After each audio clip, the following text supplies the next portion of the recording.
All right, so I'm pleased to introduce Nonie Bell and Phil Rice from the University of Delaware, presenting on Win-Win, student-generated materials, increase engagement and adaptability. So with that, I will turn it over to Nonie and Phil. Okay, thank you. It's a pleasure to be here. As I was saying to Tabitha earlier, I applaud WATESOL for taking the initiative to set up these webinars. I think it's a great idea since most of us are working online at this point. So let's get started. Okay, so we thought we would start. My name's Phil Rice. Again, pleasure to be here. What I wanted to do was start us out with the kind of activity that we would use to get students engaged and motivated to produce their own materials with things. This kind of thing is very simple, but I'm going to put a link in the chat, and I'm going to ask everyone to kind of go through what we might do in an activity like this. And you may use activities like this as well, but this is just one small example. So you should get a Padlet link, and hopefully everyone's will work without any issues. And then I'll go through how I would probably do this with students. And I'm going to stop your sharing, Nonie, for just a moment. And I'm going to share my screen. Okay, so if you were able to get to the Padlet, basically what we want to do is encourage students to use materials that are familiar to them and that they enjoy, that are motivating. So with this kind of thing, instead of just telling them to write some sentences somewhere or like on a document or something, we're going to make it more of a product that they can show friends, everyone can see. So the idea here is to describe your last international. It doesn't need to be international, but any trip using 3 past tense verbs. And then what you want to do is add a picture. So you want to click on that corner, and some of you may be great with Padlet.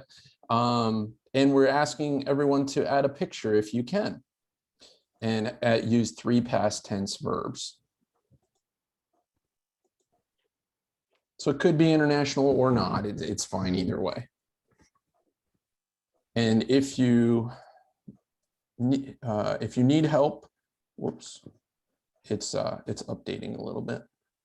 If you need help adding a picture, all you need to do when you create is you can search for, say, Ireland or Tanzania or something like that.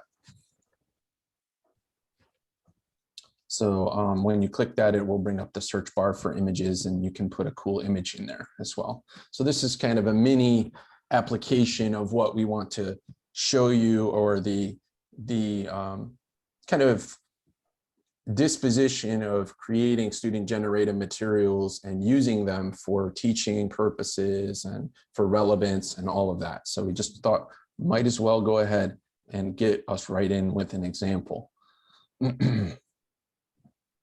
Oh, that's great. Tanzania is beautiful. I've never been to Zanzibar. And wonderful.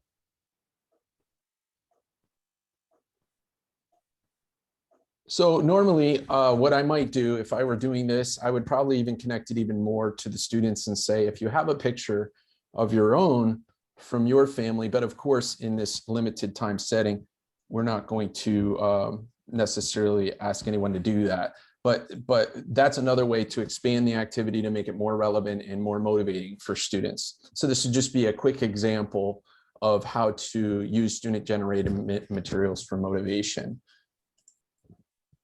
Oh wow, and someone turned their changed the color in Ireland. They changed the background color. That's really awesome. And then there's some room for creativity there, of course. And in Jordan, someone went to Jordan, Ireland, and Tanzania. Well, wonderful. Well, we look forward to the time when we can take these trips again. We know that that's not possible now, but this also helps to kind of get that positive feeling of thinking about, when we can travel again. So this would be just one quick example. Now, what I'm going to do is I'm going to stop sharing my screen. Thank you, everyone, for contributing here to making these quick materials, but these could be used in the future as examples. And this is the idea that we really want to promote today, is is promoting motivation, but also giving us materials to use as models, to use as examples as well. So no, with that, I'll go to Nonie. Okay, so to give you a little bit of background, research background, Sherry Block from Concordia University made some comments about sharing students' writing samples. So Phil gave you an example that included writing on a sentential level, but she talks about how sharing students' writing samples creates a classroom community. That idea of not just, oh, I look at pictures of your travel experience, but I find out about what you think, what your opinions are, what your background is. It raises awareness for the students of audience and purpose for writing, which is something that often students lack in a classroom setting. They feel like they're only writing for a course grade or for the teachers, but when they have a chance to write for their classmates, they get that sense of audience. So it empowers quiet learners, people who usually don't think that anyone will pay attention to them. And it allows students to experiment with new vocabulary, grammar, and ideas. In 2018, Dr. Chip Baumgartner from Pennsylvania College of Technology made some extensive research and comments on the benefits of using student-generated materials for students, educators, and institutions. So he noted, similar to what Sherry Block had, that for students, they gained a sense of ownership, that they became more interested in giving and receiving peer feedback, that it enhanced their written and oral skills as they talked about how to use the language, and it also enabled the instructional program to have low-cost materials, which is often a great consideration for the students. For the educators, Baumgartner found that there was an ease of adaptability and updates to the materials. They didn't have to wait for an external publisher to update something, or they could adjust it to their particular group of students. It also meant that they could avoid irrelevant or outdated material because the students were generating the material. And they could link the materials directly to course outcomes, which sometimes when you're using pre-published materials, sometimes you're having to sort of pick and choose. But when students are generating the materials, then you can easily connect to your course outcomes. For institutions, zero cost on materials because the students are developing the materials. It also means that the institution can pull together current and very specific data about their customer base, their student base. And it does result in improved course outcome assessment because you can assess, designing your assessments, you can assess specifically for what you've been teaching. So, slide, hello. Okay, so when we've used this at University of Delaware, we've used it in a variety of ways. We've had students create their own dialogues. We've had them contribute written products to an anthology that we publish annually. And we've also had students create artwork or sample exercises to use with their peers. Additionally, we've had students perform original drama or video productions. In each of these cases, we've seen observable increases in students' sense of autonomy, their enthusiasm, and their confidence in using the language. It spurs group creativity, initiative, and respect for other people's contributions. So what can students do? What can they create materials for? They can create materials that you can use for instruction. They can create materials for practice. They can create materials for assessment. So if that's the case, what makes good quality student-generated tasks or materials? So Phil, I'll turn that over to you. No problem.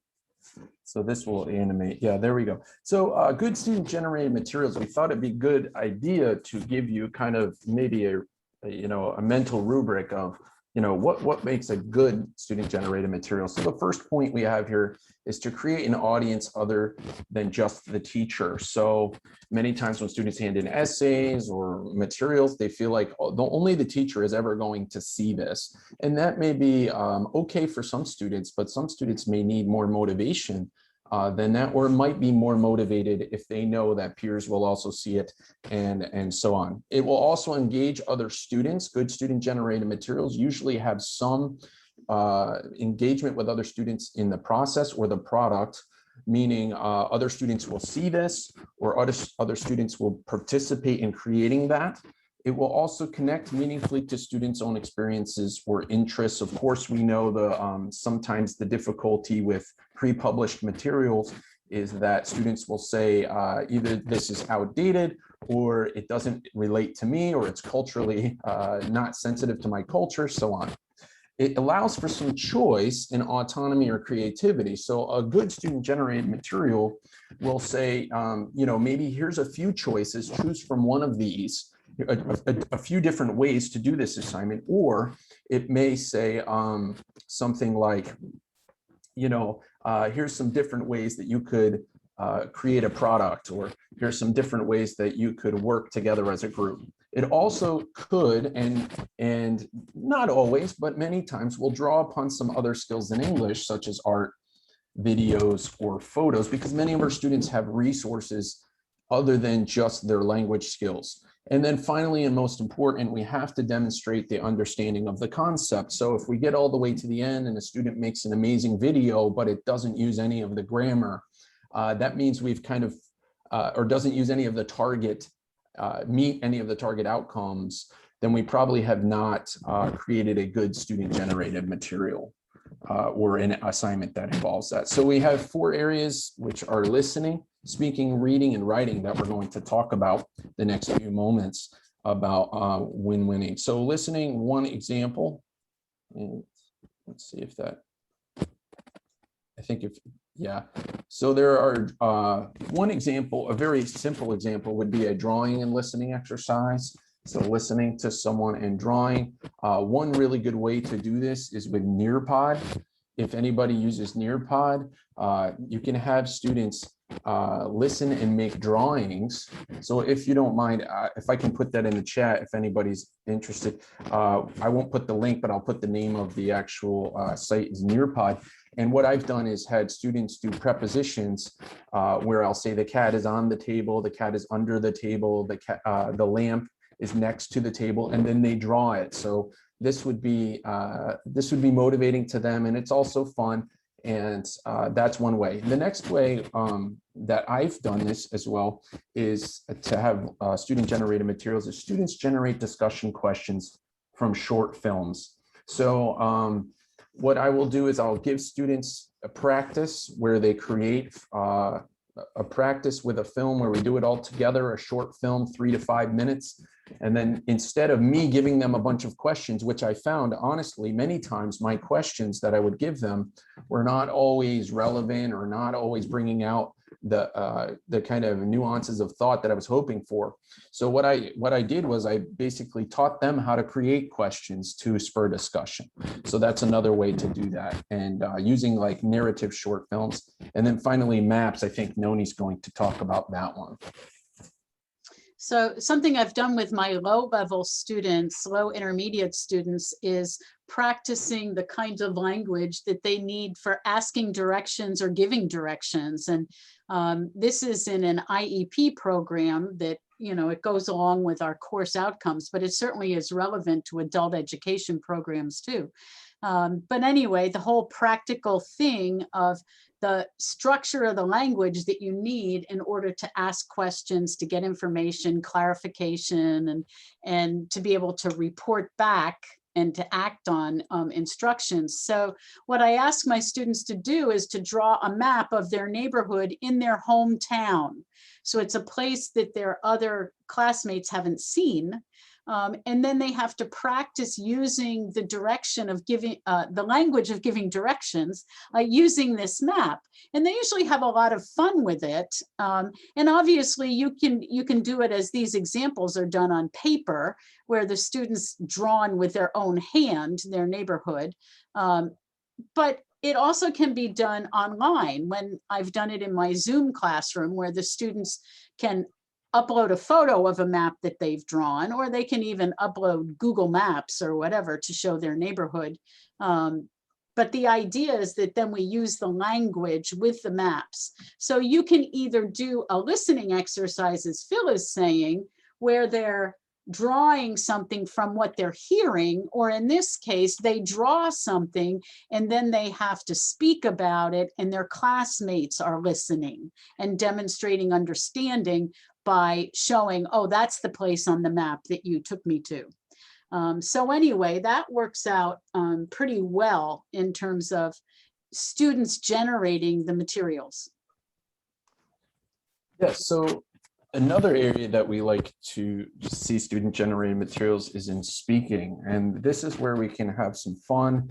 And actually, I'm going to show you some examples quickly. So speaking, I have taught a film class, and I've also taught a intermediate class. The film class is very advanced. So these students usually in English, they're very competent, but they're still refining some skills. And they also learning how to use photography, videography in this class. And so what we want to do is give them an opportunity to show that. So at the end of the sessions, usually we would have like usually a drama and film production at the end of our sessions, where all the students would come and watch. Now I'm going to show you a short clip. This is a 30-second clip. They were asked for 30 to 45 seconds. They were asked to make a commercial. So they were asked to make a commercial, and we showed this commercial to the student body.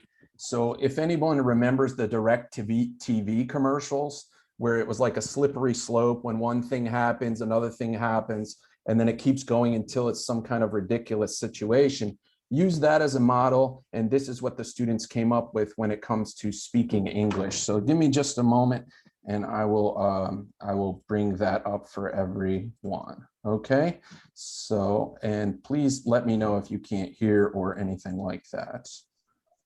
So can everyone see that? And I'll make sure I am sharing sound, and I'll make sure I'm optimized as well. Okay, all right. Tabitha, is that good? Can everyone see that? We can see it, yep. All right, excellent. Yeah. Okay, so I'm going to show you a sample of what students made. Here we go.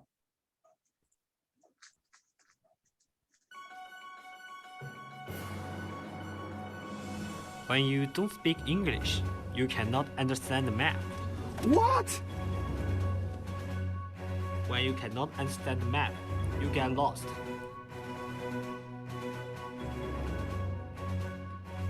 When you get lost, your car runs out of gas.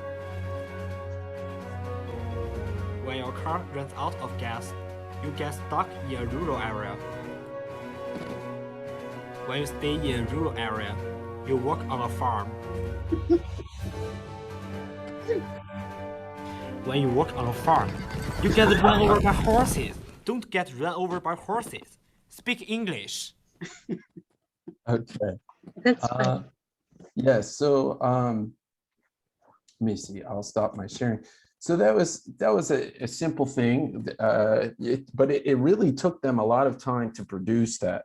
And also what I did was that became one of my models for the next classes, because they did a really good job of using the forms that I was asking for, and using the dependent clauses. When you don't speak English, this happens, when, you know, and so on. So the idea was it had the target grammar, but it was also funny and engaging and motivating, and the students had a lot of fun.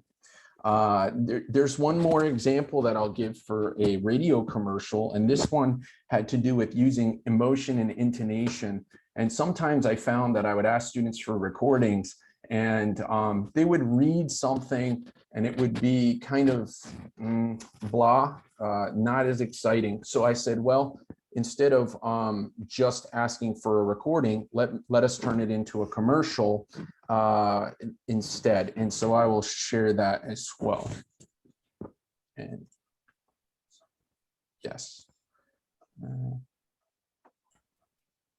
Okay, sorry. Just a moment.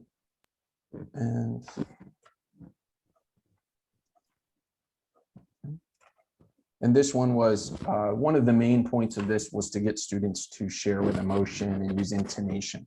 So hopefully this will be nice, and I'll raise up the volume a little bit.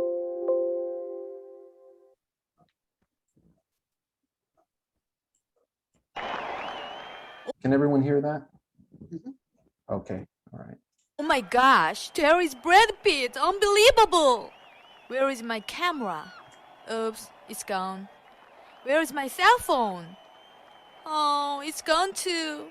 I lost my lucky chance to take picture with Brad. Don't go, Brad, don't go! Don't worry about situations like that. You can make energy for your devices and charge them whenever and wherever you are with the Energy Factory by just moving. If you purchase the Energy Factory right now, we're gonna offer a special price and gift. Don't hesitate to get it. Make energy by yourself. Okay, all right. So just some cute examples for everyone, and just to show that also what this did for me as a teacher. When I would find that students would excel at this, it became an excellent teaching tool for the next group that I had. So I just wanted to give some examples, and then what we'll do is go back to Nonie. So the third example on this slide, can everybody see the slide again for speaking? Is that? Yep, we see it. Yeah. Oh, okay, thank you. Anyway, oh, now I clicked too far. So the third example there is called Conversation Champions. This is an activity that myself and one of my teaching assistants at the time developed. And I've continued using it for probably about, I don't know, close to 10 years now. It just works so excellently. So in a listening speaking class, the students learn a lot of target vocabulary and learn how to try to use it in conversations. We have a variety of sample conversations from textbook materials and listening to conversations and all of that. We arrive at a point where it's like, okay, folks, you need to create your own conversations.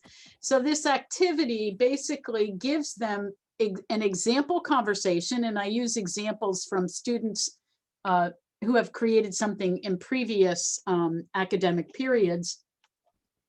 And we give them a topic and then the target language. So what we work on in this lower intermediate level is phrasal verbs. So they have to have a certain number of phrasal verbs in the conversation. They have to have transition words. They have to explain a process, etc. And we give them an example. We go through an info gap activity where there are two different people are listening and identifying some of the phrasal verbs in the conversation and what they're used for. And then they have to work together with the partner that they're paired with to fill in the blanks in the conversation. They have the sample conversation in front of them, and then they have to create their own conversation. Now, the part of this activity that is the most terrific is that they spend probably 45 minutes to an hour talking about how to use the vocabulary and how to do the language function of explaining a process together. They're talking in English with a partner, and they're creating a conversation in English. And they're getting an awful lot of language practice for the mileage. When they finish the creating their conversations, they record them, and then I have materials that can be used with future courses. So that has been a win-win for a long time now, and it just works very well. With one of the things that Phil mentioned was about listening and drawing. In this case, these are samples of students' drawings. You can see the student whose drawing is on the left, was a much more skilled artist than the guy on the right, but regardless, they were representing a character from a book that we were reading together in reading class. And some of you may be familiar with this book. I don't know. It's called The Ring. And it's, oh, the name of the author just went on in my head. But anyway, it's a book that is adapted. It's written for ESL readers. Bernard Smith, that's it. Bernard Smith is the author, a British ESL teacher. And he just has wonderful descriptions in the book. And it really lends itself to students reading and trying to show their comprehension by drawing what they've read, what they've seen in the text. I mentioned before the student anthology. So every year our Language Institute creates a magazine with students writing, and this is like a really nice piece. It's you know, it's a magazine. It looks really nice. Maybe whatever program you're in doesn't have the funds to do that, but you certainly can do something that is photocopied and made available to students. And one of the things that I like to do with my students in reading class is to go and pick sample writings from peers of theirs and analyze them. Take a look at, well, how did this person make their topic statement? How did they support the topic statement? So we can look at some of those kinds of examples. We can also look at, you know, did they use compound complex sentences, or, you know, so we can use students' writing to go over grammar points, to go over writing process. And you can also use the content involved. It may be, you know, it's a persuasive argument, or it's a research paper and on a topic, you know, whatever. You can use the content or the structure of it or whatever. So that's been very rich to be able to use students' writing as examples for instruction. So in writing, we have brochures, and Phil's going to give us some examples of those.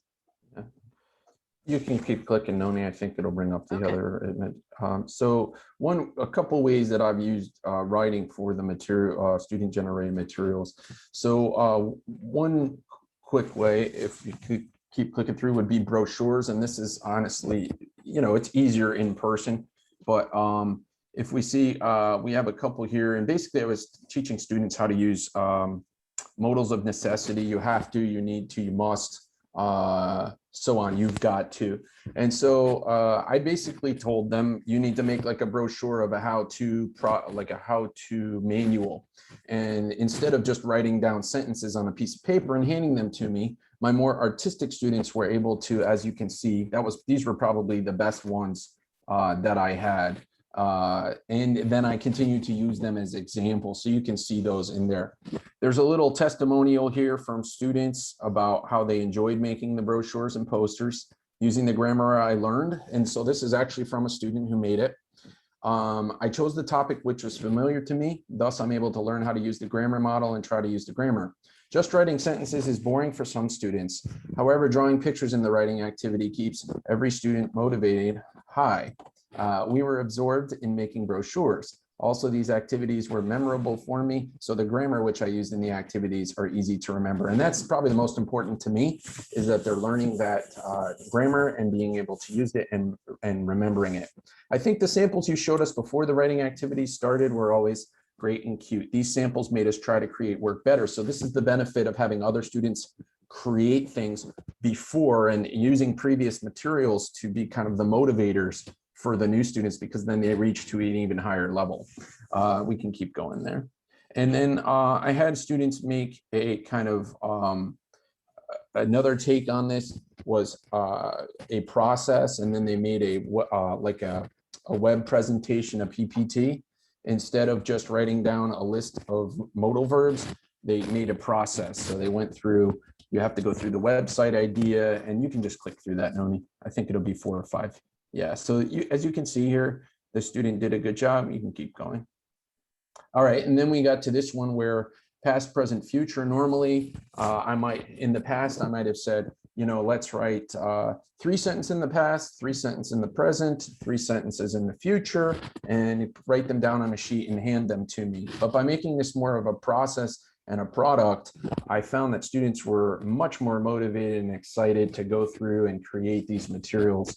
And then again, I could use them for the next classes. There's another one here, and you can see they, again, we're very motivated to do that. So we can continue, Nonie.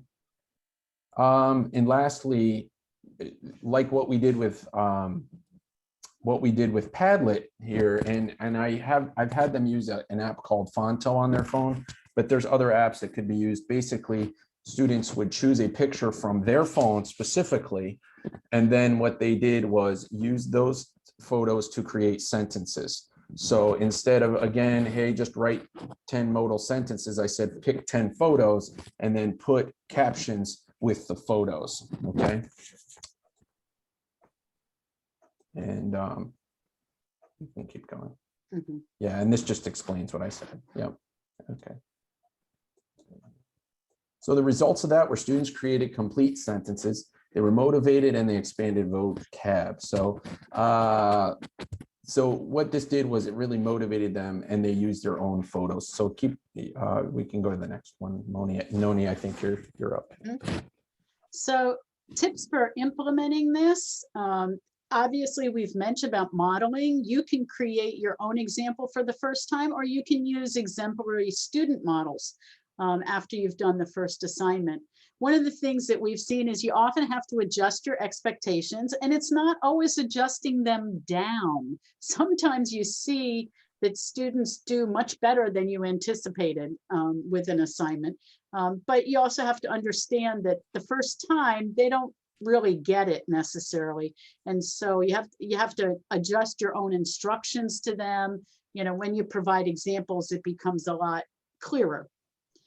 So student produced models will stimulate the learner's interest in assigned tasks. We've seen that individuals demonstrate progress toward their linguistic goals and increased awareness of the learning process. So many times my students will say, I want to become like a native speaker, but they have no idea how to get there. And these kinds of activities help them to see some of the process in getting there. They're also likely to produce materials that are relevant to their peers. So these are all good outcomes. Imitating their peers encourages them to a higher standard. Students are empowered to impact the classroom instruction when they feel like, oh my gosh, I'm interested in this, so this is what we're talking about in class. This is what we're doing in class. It really makes them feel powerful. So the question we have for you is, what can your students do? We've given you some examples of things that our students have done. What can your students do? So we're going to give you a little task here, put you in a breakout room, ask you to create a modal verb assessment that requires students to create their own materials. So you want it to be an assessment, you want it to be with modal verbs, but you can use whatever modal verbs you want.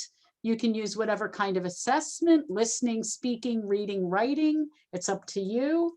We'll give you 10 minutes to work on that, to design an assessment, and then we're going to ask you to explain it, to explain your assessment. Okay.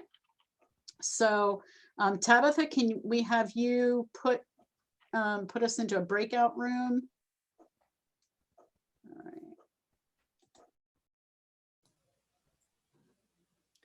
All right, rooms are open, so everybody should see their invitation. So Phil and Nonie, I put you guys in room 2, but that's just because I'm going to go into room 2 to be a participant to work with Angie. So you guys can just come in there if you need to ask any questions or anything. So, and then I'll bring us back together after 10 minutes. Okay, I think you're frozen. I hope you got that.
There, it's just us again. I don't know Yeah. where. They must They be. just send us back, I guess. Yeah, all right, they'll be back.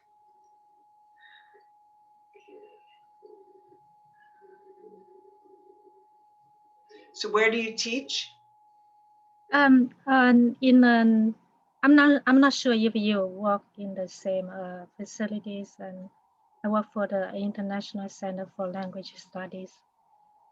Okay, yeah, I don't know that. Oh, So okay. who are your students? Are they professionals? Yeah, I mean, like there are government officials Mhm. and or folks from the defense department. Okay, yeah. Yeah. How about you? Now my students, well, it's a big variety. Some are recent immigrants. Some have been here. Some have been here many years, but never learned English I well.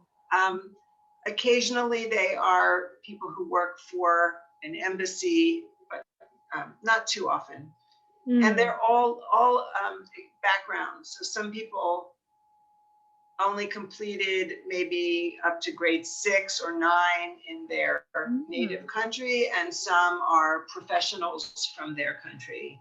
And it's a big mixture of people, and it's very, and all ages too, young to old. Yes, sounds like that. Yeah. Okay, I just have to go get something at the door. I'll be right back. Oh, okay, sure. Okay.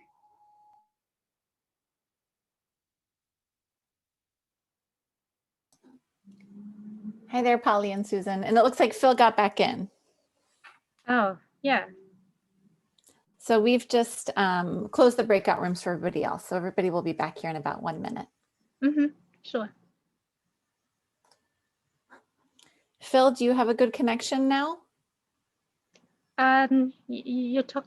Oh, okay. So Perfect. my partner is back. Okay. Sorry, everyone. Oh, good. You're back. Yeah. Just in time. I had to use the web client because I think when you pushed me out because of the echo, it wouldn't allow me back in. It waited till we went to breakout rooms and then it kicked me out for some reason. Weird. I don't know. It's a Zoom thing, but Yeah, anyway. I really don't know. I'm glad you made it back in. Okay. Sure. All right. Is Nonie still here?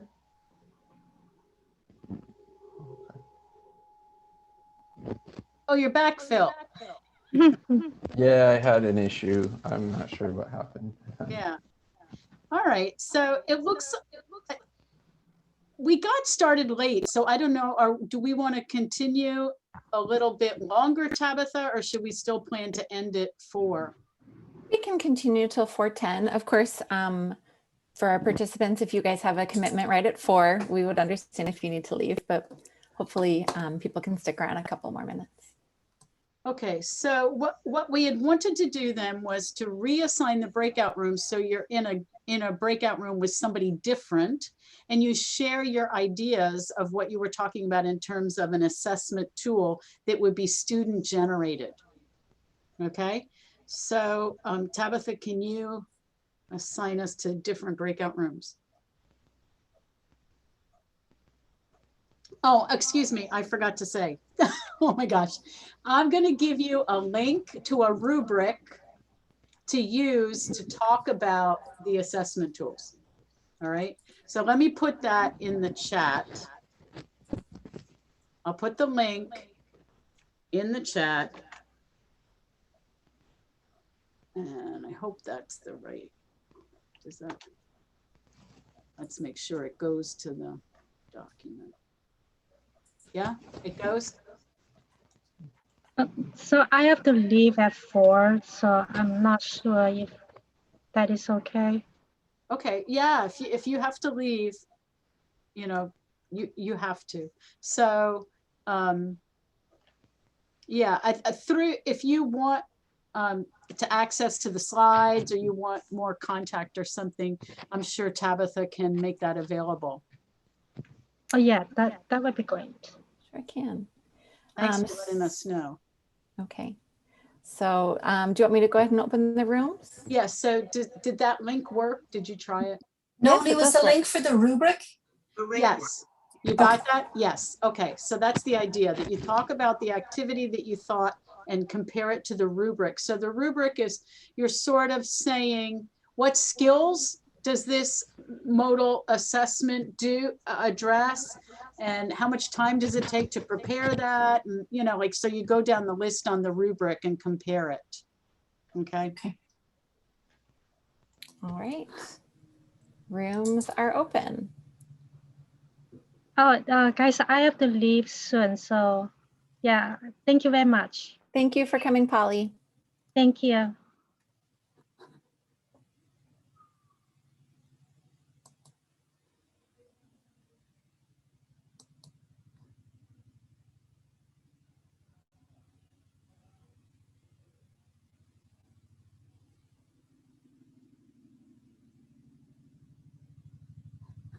So Polly left. So it's really just the one room, Nonie. So I don't know if you want to join there and be in there with Phil, or if you want to just let them chat in that room for a little bit and then we'll come back.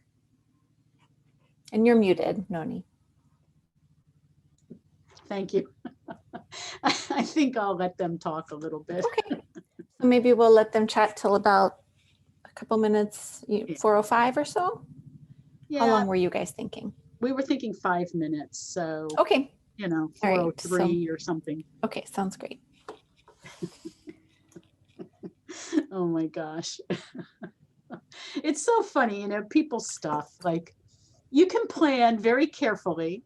And then of course there's the technology stuff that is unpredictable, you know, but the people stuff is too, you know, and, you know, somebody who has a different idea than what you thought in terms of, you know, addressing the situation or whatever. Yeah, it's always interesting to see other people's People perspectives. come late, people leave early, people, you know, anyway, it's it's funny.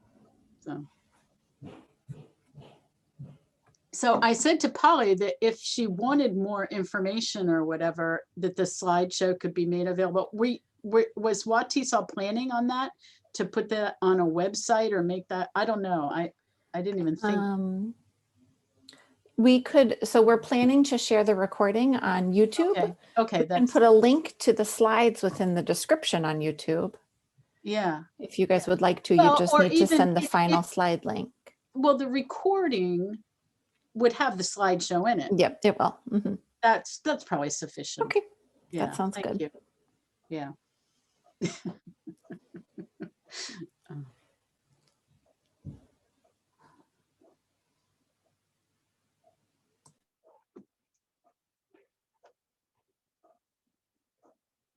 So with your grad students, do they have to do a practicum? The TESOL students? Yes. And do they do it in local schools, or where do they do their practicum? They do it at local adult ed settings or IEPs. So we typically place quite a few at the English Language and Training Academy, basically the IEP at American. Right. We also place it sort of community schools or sort of language schools in the DC area. Yeah, which I we've imagine placed at Nova, Okay. Northern Virginia Community College. Mhm. There are some adult ed schools like Carlos Rosario, Bria, charter schools, if you've Yeah. heard about those at all. So you must have a lot of people. we have, the last couple of years, we've had maybe about a dozen new TESOL students every year. Yeah. With about half of those being international students. Yeah. In fact, we have a master's TESOL program at UD, and many of those students come into our IEP classes, their practicums. And we have a lot of internationals. So I have a Chinese student teacher now. Oh, good. And previously I've had an Indonesian, I've had a number of different Chinese. I'm trying to think if anybody else. Oh, I had a woman from Pakistan at one point, you know, so anyway, yeah, a lot of internationals, occasionally Okay. Americans, but yeah. Yeah. So yours are mostly Chinese or? Yes, mostly. Yeah. That seems to be what's expected. Yeah, that's the trend now. Yeah. And hoping it will continue and diversify. Who knows what'll Mhm. happen once we're back Yeah. in exactly. person again. Yeah. So like when your students are doing their practicums now, are they doing them digitally, you know, online? They're doing them all digitally. Yeah. Yeah. That's kind of Yep. what we're doing too. Mhm. Yeah. I have And one. they're good. Yeah. Well, they're familiar with the tech. They're just snappy. Like, let me share my screen. Let me put you in breakout rooms. Zoom, zoom, Right. zoom. Right. So I Right. brought the breakout rooms back in Yeah, I see 2 that. seconds, but it'll just be the same people in the room with us. So Yeah. they can keep chatting if they need to, Yeah. That's or fine. you guys can move on. Yeah. I think probably we want to move on. Mhm. But if they have any particular questions, Mhm. because I know Phil had said to me before, Nonie, I don't really understand the rubric, so you better explain it. And I thought, oh, well, you'll figure it out, Phil. Oh, So anyway, good. they might have questions. I don't know.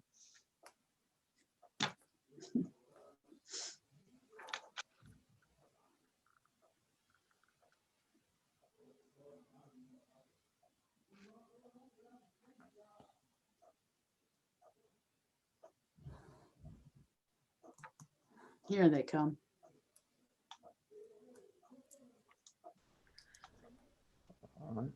Okay, did you have any other comments or questions you wanted to share from your breakout room? I just wanted to clarify, because Angie, we were in the middle of talking about her idea. So, so there's one Google slide and each breakout room is contributing to that same slide. You're muted. Sorry, it's not even a breakout room. It's I now have the ability to push one slide per student. So each student gets to populate their own slide. Sorry, and I finally remembered Nonie's other idea was, imagine that you're training somebody to do your job. So that was another sort of a way to create a slide based on that. So there's the I can you, different, You should, right? should, yeah. So, Right, things like that. yeah. Yeah. So really nice. So we actually, we kicked off so many ideas. It was hard to come to just boil it down to one. Right. Well, that's a good thing. That's a good Yeah, thing. and then you had the idea, Nonie, also of assessment, student Yes. assessment, using these slides as student assessment. Right. The first time you do it with something like slides, it's technology, they're not going to get it. It's going to be a disaster. So the first time I ever tried this, I said, what's your favorite color? And you have no idea how they screwed that up. No idea. Oh my, somebody took a photograph of their slide and put it on Telegram and then sent me photographs of their handwritten answers. In summer, I like this color. I'm like, oh my God, just answer the question. Orange. Orange. So the first time you do it, I would not recommend it being the project. I would do a no skin in the game activity. Like, yes, that's exactly right. Yeah. That's exactly right. So yeah. So let's go back to our slideshow where, okay, I want to advance here. So you've just talked about your assessments and so you've seen a whole bunch of different sample activities that we've presented, and you've talked about some in your groups. And now we'd like to give you a chance to ask any questions or make comments if you have any. You can do it through Zoom chat, or there's so few of us, I guess we can just do it with live questions. And then we have an exit ticket that we want to ask you to complete. So did anybody have any questions or? Well, I just want to say in response to the first prompt there. I thought that I was so inspired by the student anthology. I love that idea that students are kind of publishing and sharing their work and then generating reading texts for each other. Yeah. Well, and that's an interesting thing, Tabitha, because with many of my students, and as I've mentioned, I'm mostly teaching lower intermediate students. When I see somebody whose writing is good, I'll invite them to contribute to the anthology. And many times they're just like, me? Are you kidding? You know, and they're so excited. And one of the things I say to them is that this is something you can put on a university application, that your writing was published in the ELI anthology.